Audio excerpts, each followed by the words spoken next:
It is Saturday night, and that means SWAT, serious watch talk, no messing around. You guys know how it works here. We really get into the nitty gritty of watches. Guys, over the past few weeks, I've had wonderful guests. Very proud to say the guests have been just getting better and better, and tonight, I can assure you, is no exception. She is a member of the all-party parliamentary group of Craft, jury and member of the Academy Grand Prix de Horlogerie. I can never say that word right. Horlogerie de Genève, member of the Heritage Craft Association, fellow of the British Horological Institute, and fellow of the Royal Society of Arts. She's got a lot of awards, too many to list, but I'll name a few. There's the Eve's Watch Awards, Woman of the Year, Watch Pro, Watches of the Year, Luxury Watch of the Year, and Rising Star, Goldsmiths Craft and Design Awards, Small Workers, Senior, and Heritage Crafts President's Award for Endangered Crafts. She has recently released a book that I've been really enjoying. I'm actually, before I bring her on, I'm going to read you guys a little bit while you guys pile in to the chat, because I don't want you guys to miss any of this. So while we're waiting for that to happen, I'm going to just read a little bit here from the foreword of her new book. A backward facing forward. When I first started training as a watchmaker at 19, I was taught never to leave a trace of my presence within the watches I restored. And yet, these traces can tell us all kinds of stories about otherwise inanimate objects. For example, the vintage Omega Seamaster wristwatch on my workbench was repaired by a man called Jeff on the 10th of March, 1971. I know this because Jeff scratched his name and the service date into the back of the dial, so that if the watch ever came back to him, he would know that he had had it previously, worked on it, and when. Working as we do on objects only a few centimeters in diameter, a watchmaker's world is often not much bigger than a thumbnail. It is all-consuming. Sometimes a whole morning passes, and I've barely shifted my gaze beyond the postage stamp size mechanism I'm working on. I suddenly realize the coffee next to me is cold. My eyes are dry from concentrating so hard, I've forgotten to blink.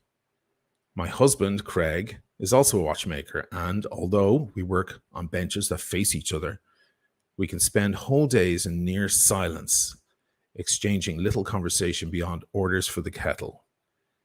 When we make a new watch, whether from salvaged parts or from scratch, it can take us anywhere from 6 months to 6 years. We can measure sections of our lives by these watches and sometimes find ourselves noticeably older when we are finished with them.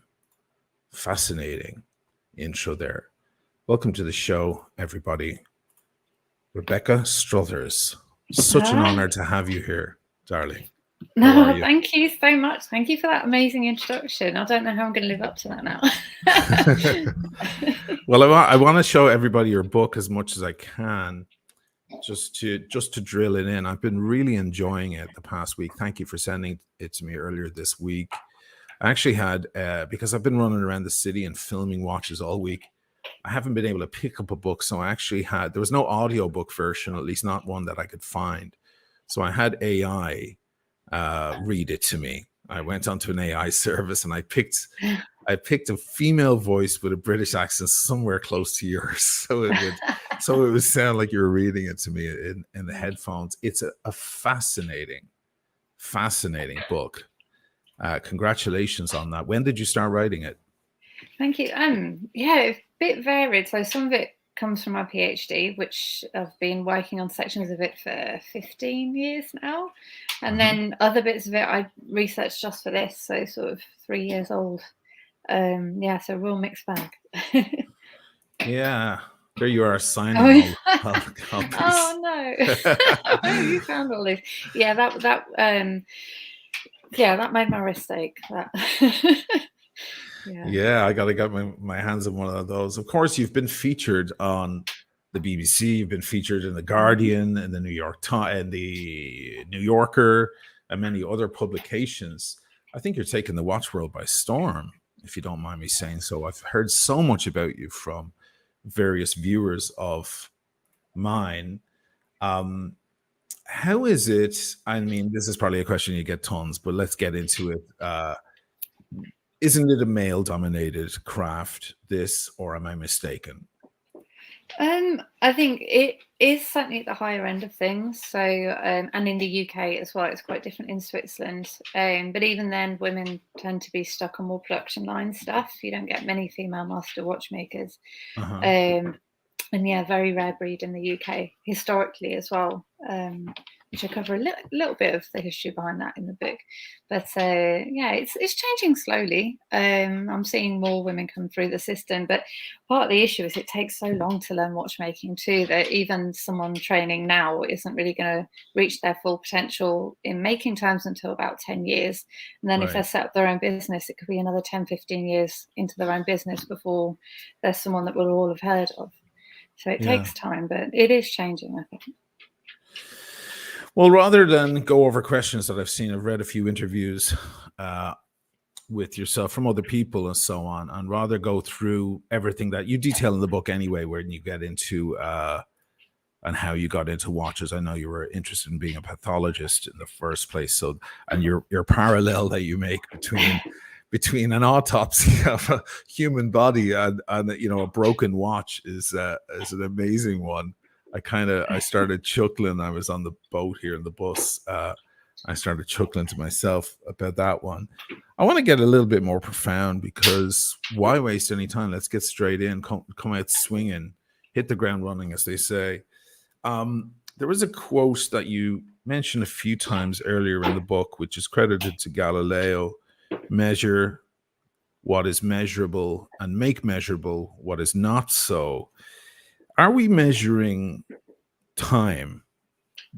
Are we actually mapping out time, in your opinion, or are we just mapping out our days and our lifestyle? Yeah, we're mapping our interpretation of time. So time is an incredibly cultural thing, and it's a very human thing. Well, to us certainly, although animals experience time too. And who knows? Delve into a little bit into how, if anyone can hear some strange squelching noises in the background, that's my dog Archie. I filled his little Kong bone thing full of peanut butter so he wouldn't trouble me. But now I'll talk a bit about how he experiences time as well and how dogs measure time. But yeah, time is, I mean, it's something completely beyond our control. It's just the measurement of how long it takes the Earth to rotate on its axis, how long it takes the Earth to transit around the sun. But Yes. how we divide it and how we experience it is very much down to us as individuals. And then how, I mean, we use watches and clocks, a fantastic way of externalizing our experience of time. Because, of course, my experience of an internal hour might be different to everyone else's listening to this show. So, yeah, it's a way that we can kind of quantify and regulate our lives around each other in a way that we can use for business and trade and travel and as you say, organizing our lives. Yeah, I had a conversation with an astrophysicist a few years ago. It was in Barcelona. It was a double date. It wasn't that we weren't talking science. We were drinking wine, and I didn't want to bore him or whatever. But I was just waiting for my moment to pick his brain a little bit. And I asked him, "Listen, I'm not gonna. We're at dinner. I'm not gonna bog you down with questions, but I want to ask you one." I said simple question, but it wasn't really a very simple question. I said, "Listen, do we even know what time is in the end? Like, have we any idea what it is at all?" And he said, "Listen, there's two answers. There's a long one and the short one. But I'll just give you the short one because we're at dinner." And the answer is no. We really have no idea what time is at all. And our measurement of it really is just a kind of grid we've put over it so that we can manage it. We can figure it out. Do you ever ponder about the idea that maybe time doesn't really exist at all and it's just our own little imaginations that have come up with it in a way? Yeah, I mean, I know I got deep. No, I love stuff like this. I mean, the things that fascinate me are kind of, there's two sides to it. There's how we've used that net that we've created to cast over our data to measure our lives, how that has gone on to rule and regulate our day, and the kind of psychological impact of that. So that really interested me, but also kind of our long-term relationship with time, what that's going to look like, because we've evolved to exist around our circadian rhythm of 24 hours. We live by Earth time, but we're already talking about settlements on the moon and on Mars where time will be different. And Right. the further we go out into space, our concept of time as we know it now will become totally and utterly irrelevant. So how are we going to conceptualize time in sort of 100, 200, 300 years from now? It's, yeah. It I is. don't know, but It's food for thought. Yeah. Like yeah. if an alien came down to the planet and we explained what a second and a minute was, they'd be like, it would be irrelevant information to them. They'd be just like, that's just a little section of your journey around the sun. Now, when you're putting these watches together, I was looking at the watches. I mean, they're absolutely breathtaking. I mean, this is just incredible stuff. And your knowledge of the history of time. I mean, look at this movement here. This is just outrageous stuff. The movement of late 19th century English manual wine caliber, carefully selected and stripped back to basics. Refinements include parachute shock setting, whatever that is, with diamond end stone, free sprung balance, and traditional hand engraved acanthus sleeve scrolling. Of course, the acanthus sleeves have been around forever on watches and various different designs.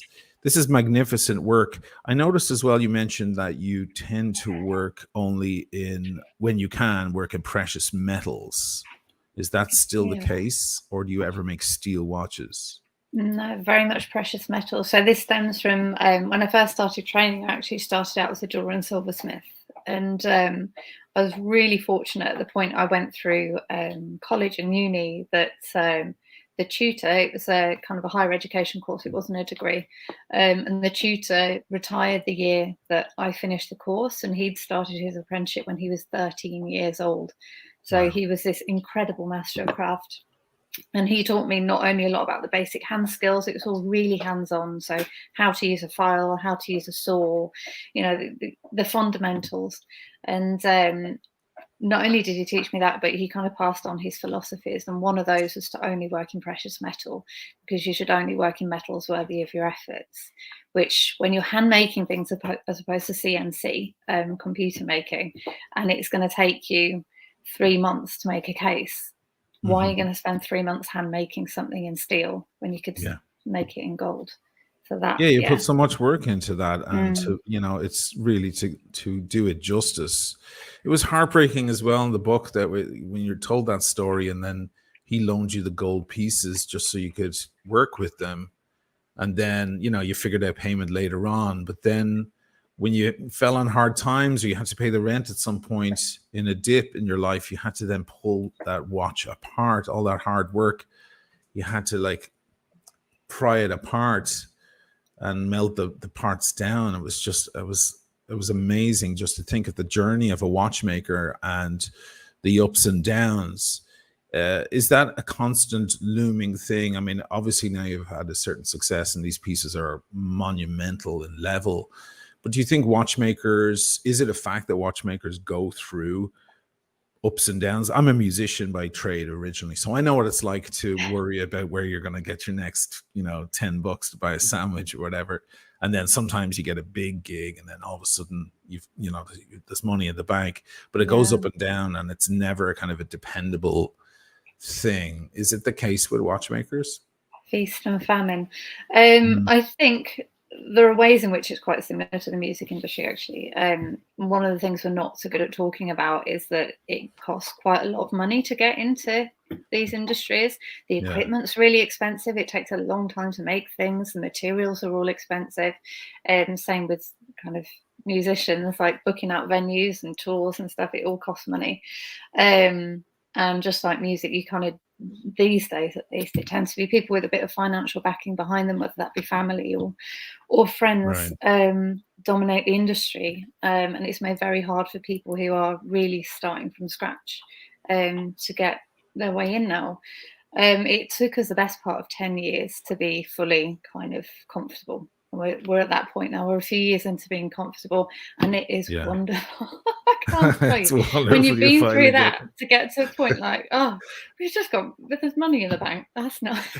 Isn't that a Yeah, nice change? Oh, tell yeah, me about it. With music, it's like you yeah, finally get signed by a major record label, and all of a sudden, it's like you look back and wonder how on earth you survived that whole time. Tim Wright is in the room. He's modding the chat for me. Thank you so much, Tim. $5, a super chat. Subscribe, upvote, and click join button. Become a member to support the show and keep up the great content.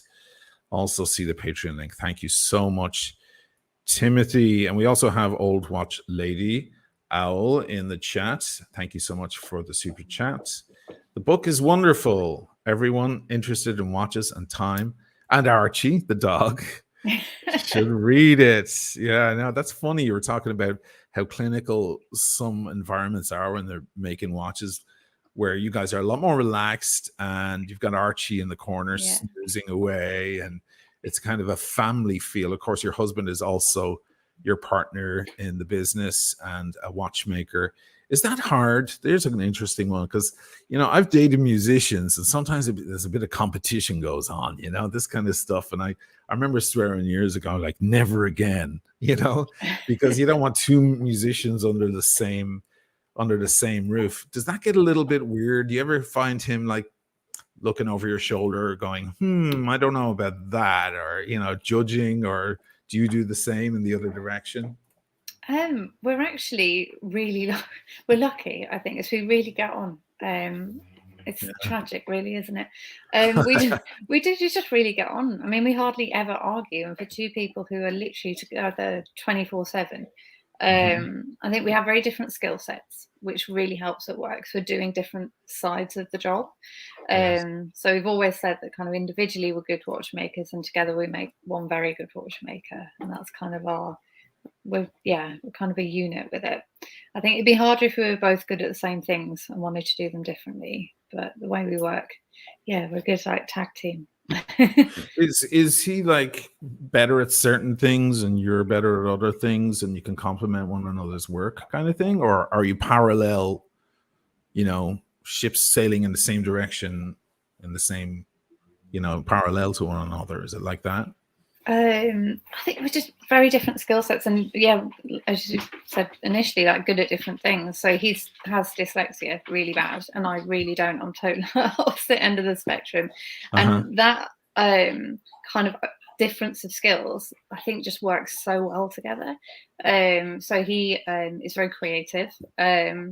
And has an amazing patience working for small detail things. So in terms of like hand turning balance stuffs and stuff, he can just lose himself in this little creative world.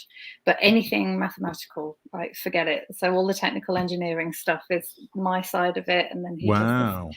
I also like kind of the bigger jobs as well, so the case making, getting your hands dirty kind of things. And then he does all the little precision snap fits and stuff. So that's kind of different jobs. We literally pass them between each other as we go.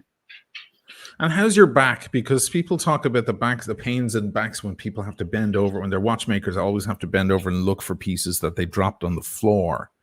I have a few friends that are watchmakers, and they're like, no one ever tells you that part of it is like they're always trying to scrounge for some hand or some tiny cog or something that fell on the floor. Isn't it a smart thing? Like, I've got you can't really see it here. It's Pavimento Veneziano, because I'm in Venice. This is Venetian flooring, which is very coveted around Italy. Everybody wants it because it keeps you nice and cool during the hot months. But if I drop even a quarter or a penny or anything I'll never find it again. It's gone, until by accident I kick it a few days later. There's no way I'd find anything. Do you guys use pure white floors, or you vein and you want nice wooden floors, and then these things wind up in the cracks between and so on? I'm just curious about the ins and outs. Wooden floors are a nightmare. We had wooden floors in one of our first workshops, and definitely never again. So we use kind of the industrial lino, but we get wood effect industrial lino. Oh, nice. So you kind of get a bit of the look, but it's really easy to sweep up and stuff. But you get incredibly good at spotting small shiny things on the floor. It's Really? it is, yeah, you just get your eye into it. Yeah, I think you just get to know the look of your floor so well that even a tiny, tiny little jewel that's like a grain of sand spotted across the room, you're like, there there it is. So yeah, but yeah, bad backs, a lot of it is from bending over lathes as well. And the way you work like this is really unnatural. So, I mean, Craig's had 2 frozen shoulders. I've been lucky on that so far, but it's does take its toll. And working the jewelry quarter in Birmingham with a lot of the trade, you could tell the old boys would just slowly hunch over and they'd just be walking around the quarter, literally sometimes at a right angle to themselves. And that's how Wow. you could tell how long they've been in the game. My Yeah, so you've got to God. be careful. It's got to wear you down. It has to. Um, where do you think this new interest in watches has come from in the past? Probably very much so in the past 3, 4 years, and probably overall 10 years. This resurgence of the wristwatch that was not there before for a couple of decades at least. What do you think was the catalyst to that, in your opinion? Because you've been in this game now since you were in your late teens, early 20s, correct? Yeah, 20 years this year. Wow. Yeah, and I mean, it's changed a lot in that time, particularly at the vintage pre-owned market Wow. is phenomenal. So I started out working at an auction house for a while after I graduated, and yeah, I could remember you could pick up kind of an open face Patek gold pocket watch for 400 quid. You Yeah. could pick up like a vintage 5513 Submariner for like £1,200, Wow. £1,500. Yeah, if only we knew I back then what know. we know now, right? Right. Yeah, so yeah, the prices have just gone through the roof, and I think there's been a few different things. I think there's a lot more media around it now, like some of the blogs and websites you've got off the back of all of this. It's Mm, really showing people what's out there, and it's a great educational tool. So the internet and social media has had a huge role to play. Um, I think the first recession as well, when you can't trust cash in banks, you put it into tangible assets. So things like right. gold and watches, because you can trust that it's yours. Yes. And you do tend to find like gold prices and watch prices too come up during recessions. Yes. And obviously, we've had a few financial issues over the last decade. Just a So I few. think, yeah, all of this is kind of like merged into one. And yeah, it's just incredible looking back now. Yeah. I have my various theories, but I feel like Apple they pushed it a little bit by introducing a watch in the first place. I feel like 10 or 15 years ago, most people under 30 years old just weren't interested in a wristwatch anymore. We had the time on our phone. We had atomic clock accuracy everywhere around us, on our TV, on our VCR or whatever, DVD player, and our various phones. I think maybe Apple just bringing out the iWatch or the Apple Watch, whatever it's called, maybe push that idea back into the mainstream again. Also, there's a certain kind of fashion thing as well, and that's what I want to ask you about next. I've been grappling with the idea of really what watches are and what the appeal of watches are. Do you see watches as tools, as beautiful art, or as jewelry, or a mixture of all three? And if it's a mixture, like, which one do you think is the one that attracts you to it the most, to the whole horology world? Very much a mixture of all three.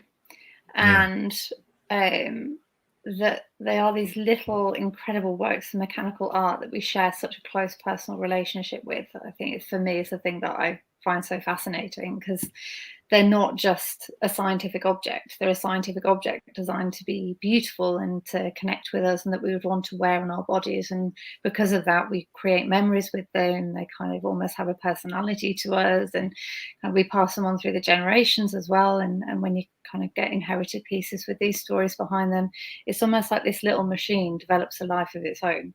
And so I trained in restoration. After jewelry and silversmithing, I went into restoration before we got into watchmaking, and we're still restorers. So we still handle a lot of those historic pieces. And it's knowing that you're part of that history. As the watchmaker working on a piece right now, is that this watch could be 300 years old, and you're with it in this tiny little moment in its life before sending it back out into the world for another 300 years time. What does it look like when you stare into when you open the back of a watch and stare into a movement that's been around for 300 years? I mean, what are the sort of things? Does the inside of a watch patina like a dial patinas?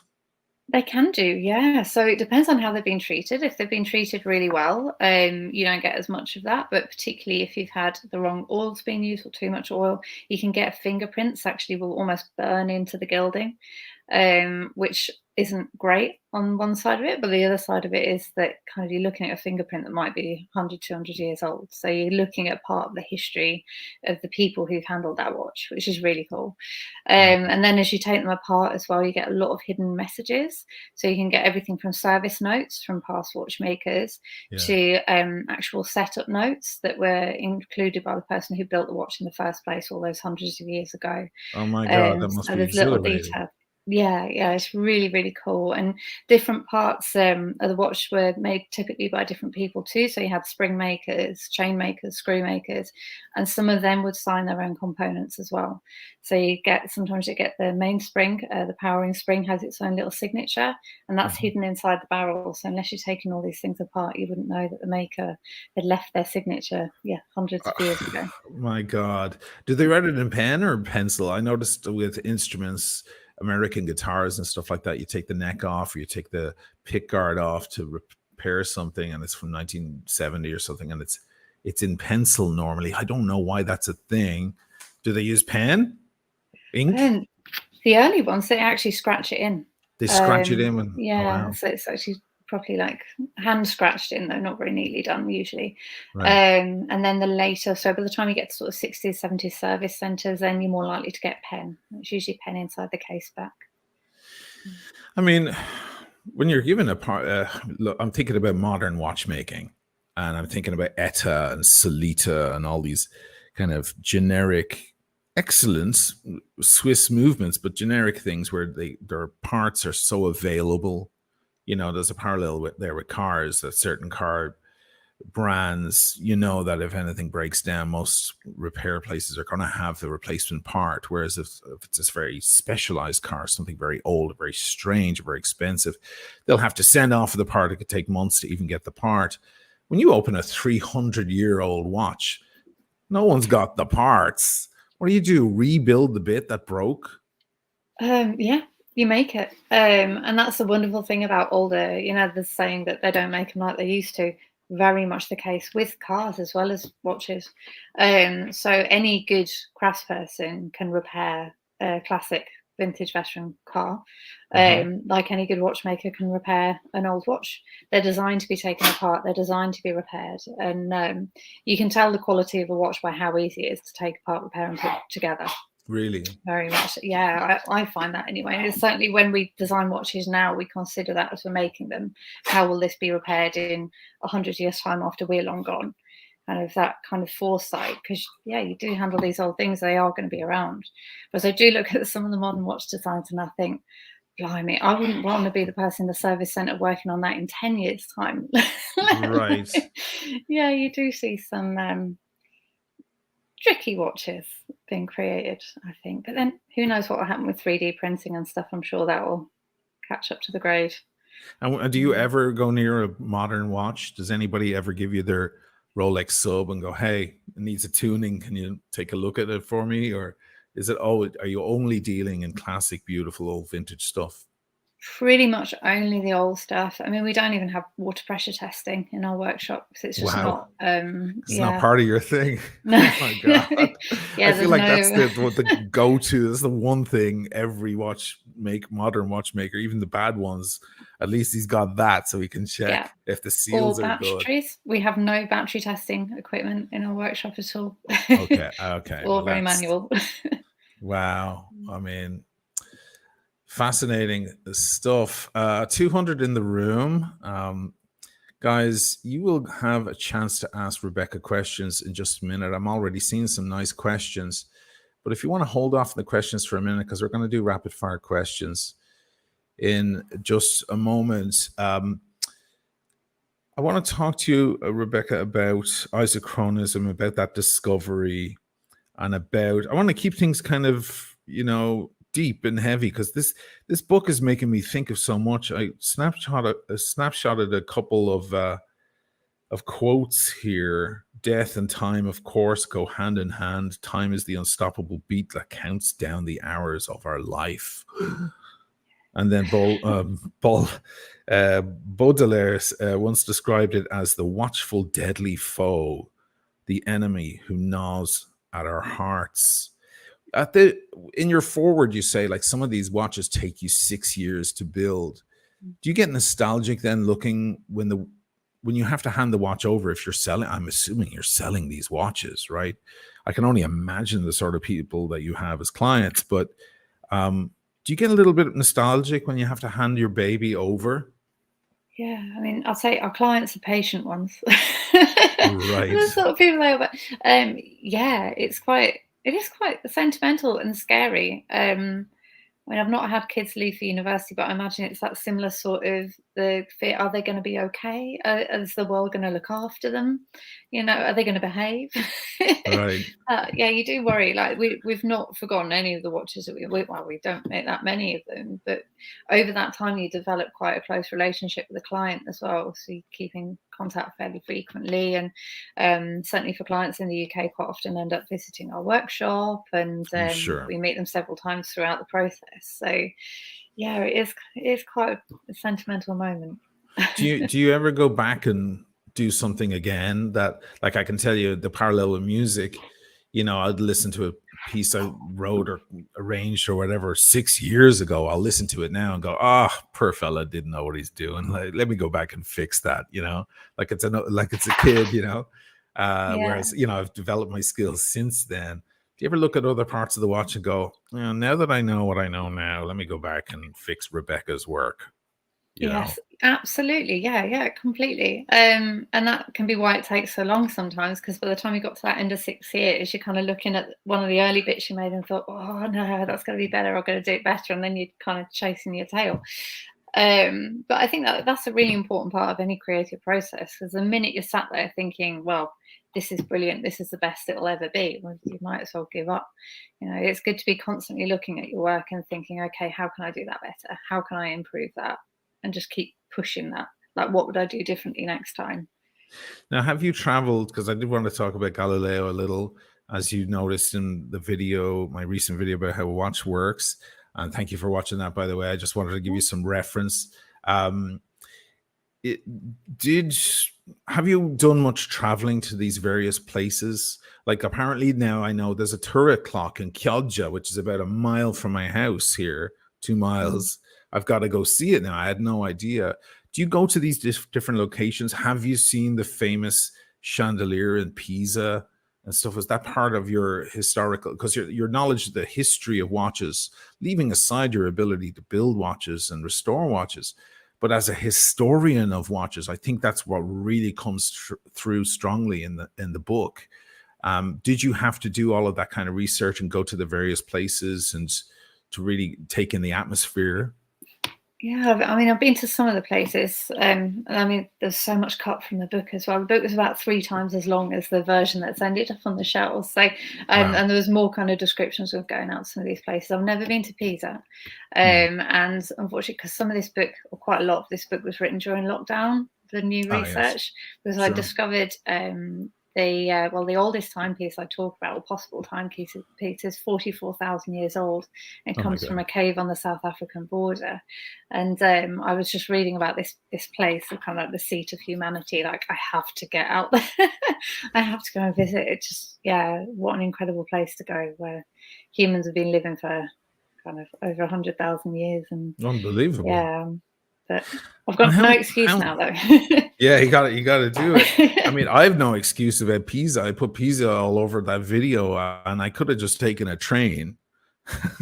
I could have been there in 2 hours from here. How much of it, now this is just because I just want to know about this beautiful city that I'm in and that I've fallen so much in love with. I keep hearing a lot about the origin of the modern mechanical watch and how northern Italy played a part Is Venice at the center of that story? Is it Padova? Is it that famous tower where Galileo was in Padova, where he was a teacher? Or is it Florence? What are the areas, and what are some interesting things to know about this area? Italy. I think the tricky challenge that we've got with northern Italy, although we know it was incredibly important within kind of early, well, for mechanical clocks and early watches as well, is there are very few surviving examples. So the earliest surviving example of a watch we have is the Peter Henlein watch from around 1505. Yeah, I was just reading that part again today. Yeah, that's not to say it was the first one, and the technology was. This is the violent guy, right? This is the guy you said you didn't want to have a pint of beer with. Yeah, he's a scary, scary bloke. You don't hear that side of his character anywhere. He's this brilliant watchmaker. No one talks about the fact he's a bit of a nutter. Right. Well, So he was said to have invented the watch, although I think probably around before him, whilst seeking sanctuary in a Franciscan monastery in Nuremberg after going on the run after possibly killing someone in a pub brawl. Yeah, that's amazing. Yeah, and his brother as well ended up being executed as a murderer. He murdered an 8-year-old girl in rather sinister sounding circumstances, and they weren't a nice bunch. It was the move. Yeah. It was staring at the movements. It was his coffee getting cold every day and his eyes drying out that drove him nuts. He probably went to the pub all frustrated at the end of the day. I don't know. Most watchmakers are just a bit weird and solitary rather than going out and doing anything bad.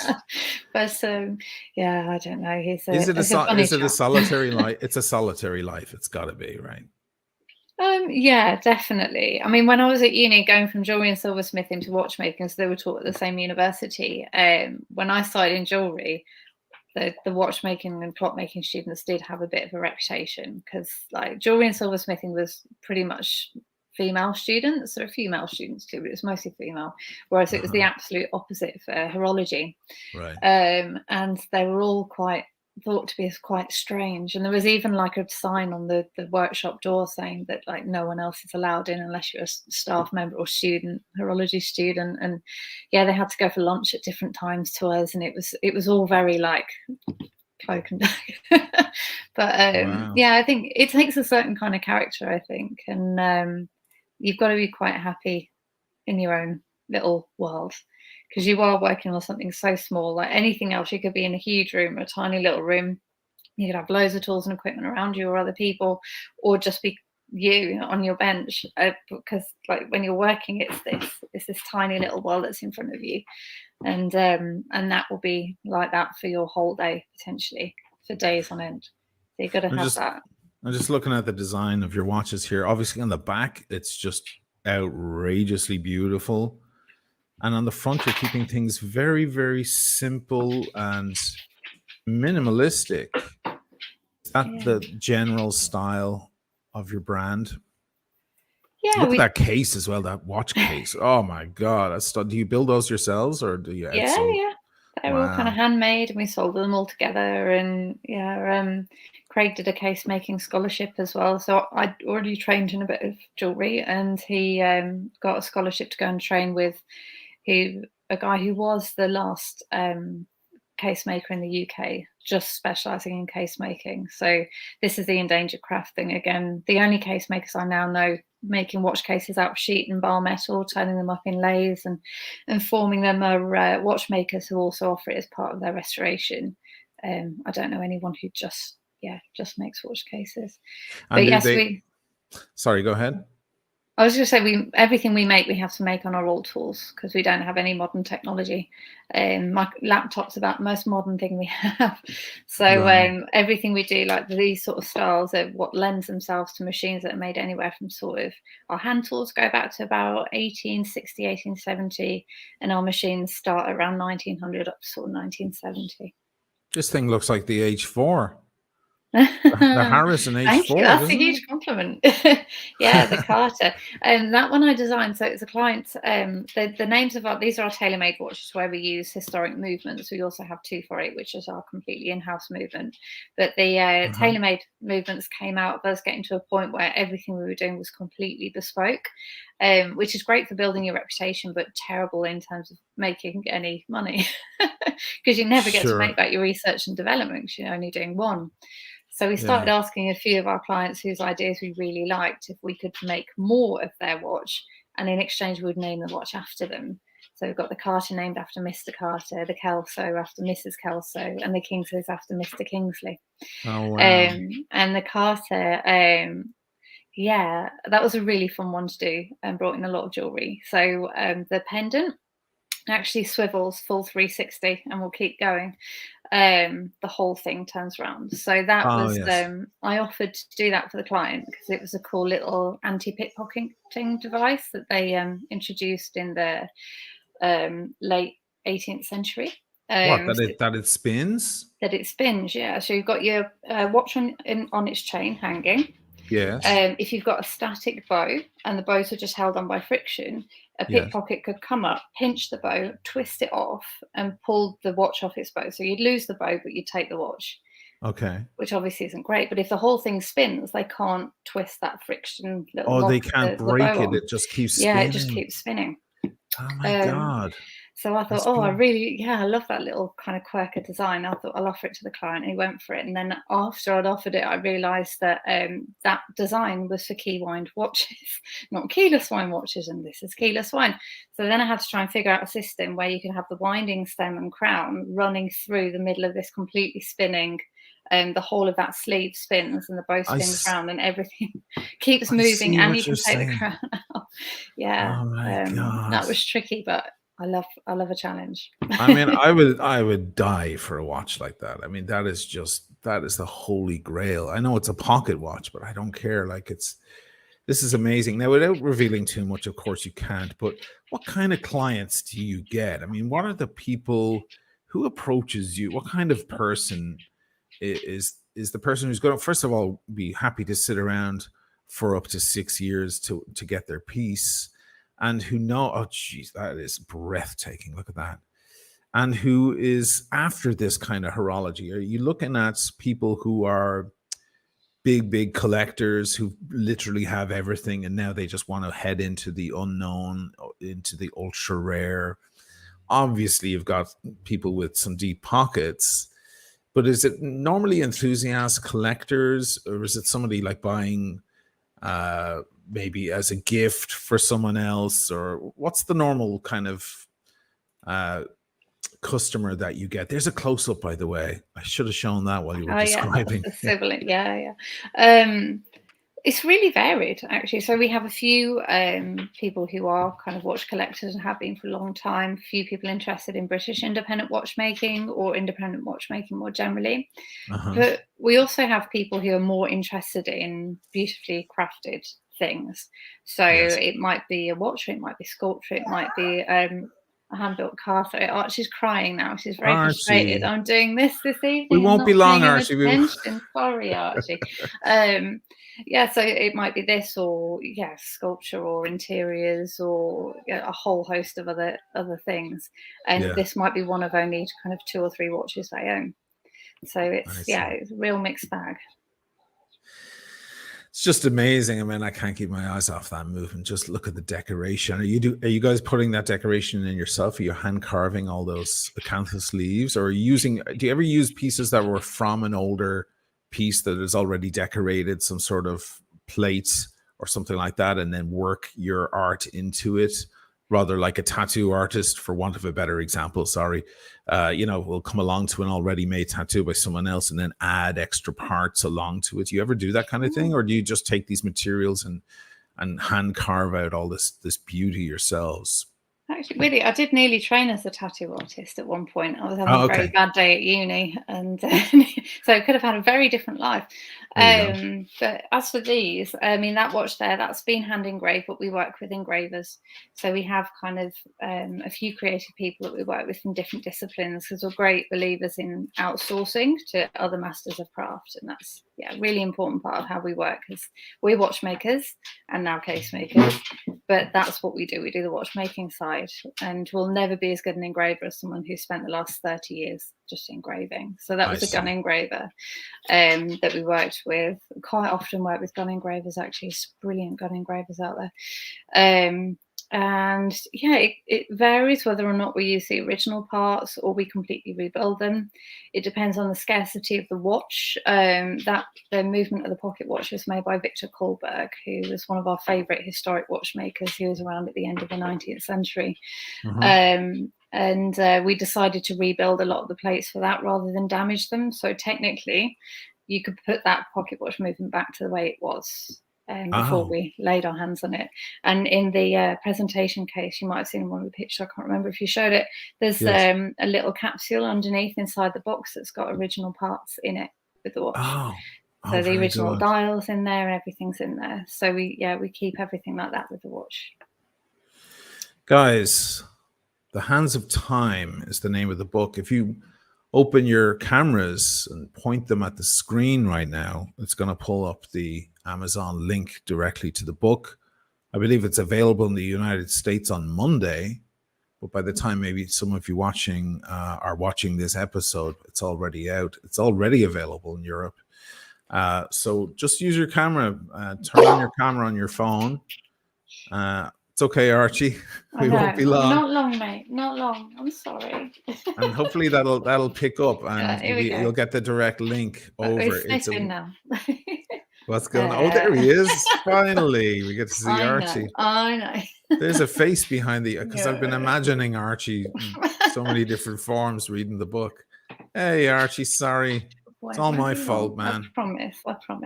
It's because Craig's away today as well, so he's been alone with me, and I've been boring and working. So. Okay. Sorry, well, mate. I'm watching the time. We'll get through a few questions from the audience because I think there's a lot of people very eager to ask you some stuff. But anyway, for now, guys, that is the QR link. Use your phone camera to pick up on it.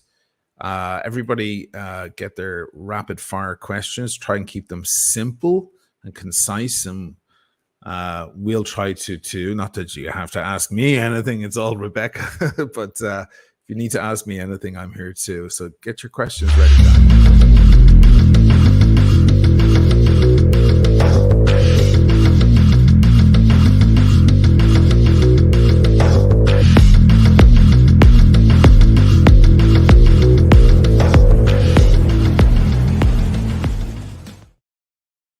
Dorothea is asking about the lamp behind you. It's absolutely gorgeous.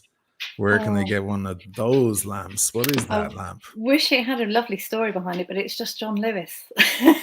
Okay. Yeah, we've got a few of them. They're really pretty though.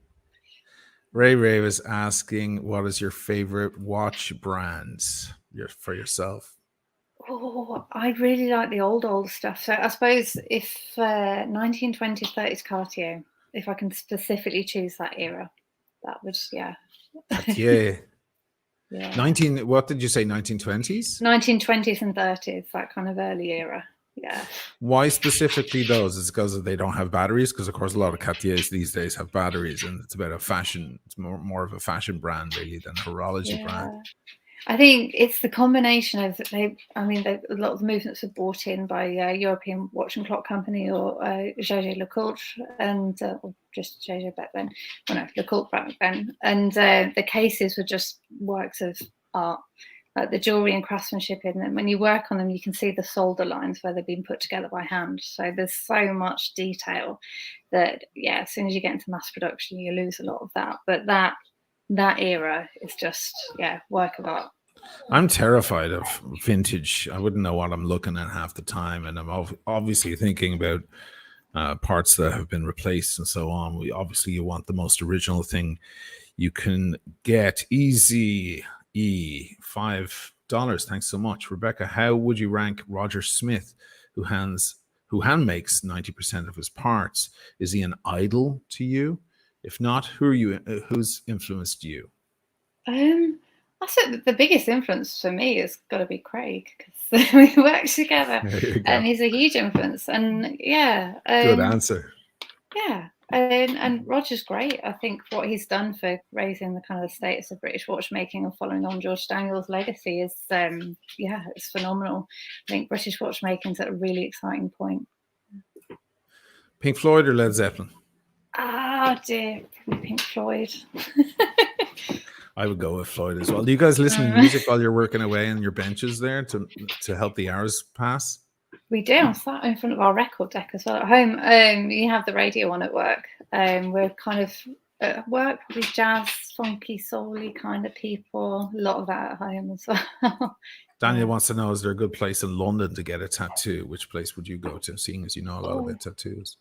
I'm not based in London, so I was in Birmingham. I think all of my tattoos by my hands have been done in Birmingham. So Robert Ashby did these, and Helen Brown did ones you can't see. Nice. They're all Birmingham based, but I'm not sure about London at the moment. Let's have a look. Why not on the arms there? On the I've got my fox. I've got an olive branch. I've got there's my bow drill. You can kind of see around there. Nice. Birmingham anchor. Yeah. Very cool. Very cool. Rebecca Lee Birtles wants to know, pocket watch or wristwatch? Which do you prefer and why? For me, wristwatches because they're easier to wear. Sure. Sorry, I gotta hit the trolls here. There's always some trolls in the audience here. What is your favorite drink? That's a good one. Favorite drink? Alcoholic, I take it. Well, yeah, I'm guessing by the glass. I do love a pint of beer. I'm kind of an IPA. If I'm out at the pub or at home, Prosecco. Really? Yeah. Wow. I'm a big wine guy. You know, I'm a big enophile, and the whiskey. I can't get into the beer. It's so filling. An IPA makes me thirsty. It tastes like salty. Really? Yeah, it's very salty. I know there's some beautiful beers in this country. There Yeah. are. They're actually better. Like, you know, the Belgians and the Germans are famous for it, but actually I think the Italians make some beautiful artisan beers. James Hess is saying, please read my first super chat. I will right now. James, I got to go back and find it, sir. Any more questions here for Rebecca? Let me see what I can find.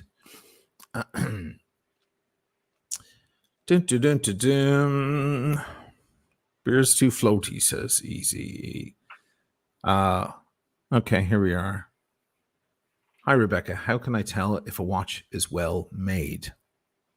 Simple, broad question. Broad one. I mean, it can be very tricky. For me, taking it apart and kind of studying it under an eyeglass, you can see the quality of how it's been put together. That's the easiest way. But if you don't know, if you're not used to handling watches, it can be really tricky. Yeah. Sam D, FP Jorn versus Max Booster versus Rexep. I don't even know who that is. Which one makes better watches? Rexep, I can never pronounce it either. I love his watches. I absolutely love it. He's doing some incredible work. His finishing is just mind-blowing. But I love them all. I mean, FP Jean as well, amazing finishing. And Max is doing some really cool stuff. They're all completely different. Yeah. So I love them all for different reasons. Here's an interesting one. HCO3. Do silicone hairsprings compromise the idea of buying watches for their craftsmanship? Many people are strongly opposed to them. Is that a fact? I thought it was good for anti-magnetism, correct? Yeah, I mean, there was a point it was like going to take over the industry, and they were saying that was going to be the future, but then there was almost a bit of a move away from them. And if you look at the really big brands, kind of like look at Rolex, and I don't think they haven't adopted it, have they? And if they thought it was a good idea, then I mean, it's not like they don't have the money to do it. So I don't fully understand, because it's a bit too modern for me to understand the philosophy of. But you certainly can't repair a silicone hairspring. So if that's damaged, it's just you replace it. There's no hand skills in repairing them. James Hess, who found your super chat, thanks so much. He just purchased the hardcover and looking forward to it Tuesday. It's an honor to watch you live. What is your favorite watch type? Watch type, manual wind. And yeah, I like anything from sort of 1910 through to about 1960s in my wristwatches. Yeah. And Prov 88, how long does it take to build your watches? We mentioned this earlier, but on average, I assume 6 years is kind of on the extreme end of things. Outside, yeah. So the fastest we can make them is about a year to 18 months, and then up to sort of 6 years at the outside. Here's an interesting one. Second time around, I have a Leonidas chronograph. I don't know if I pronounced that correctly. Ever come across that vintage brand? Yes, I have indeed. Yes, many of them, and do some good chronographs. Wow. Okay, cool. I'm learning so much here. This is my favorite thing about doing the SWAT show. I'm like one of the audience, you know, I'm picking up so much information. Tension 2002, Rebecca, are today's Gigi Coultre as well made as the vintage pieces? I'm going to guess you're going to say no way. I mean, they're made in a lot larger numbers. So as soon as you start making things in huge quantities, but then are they more accurate? I mean, yeah, I'm sure they are more accurate. So how do you judge the quality of them? But the character and that kind of artisanal hand finishing, even like the mass-produced watch brands, if you go back to the 30s and 40s, are all coach built. So you can see they've all been kind of hand built to each other. So you've still got a little bit of the craftsman in there, which you don't have at all with modern watches now. There's no kind of, I was about to say personality in there, but that sounds really harsh. But that's a bit harsh. Personality. Yeah.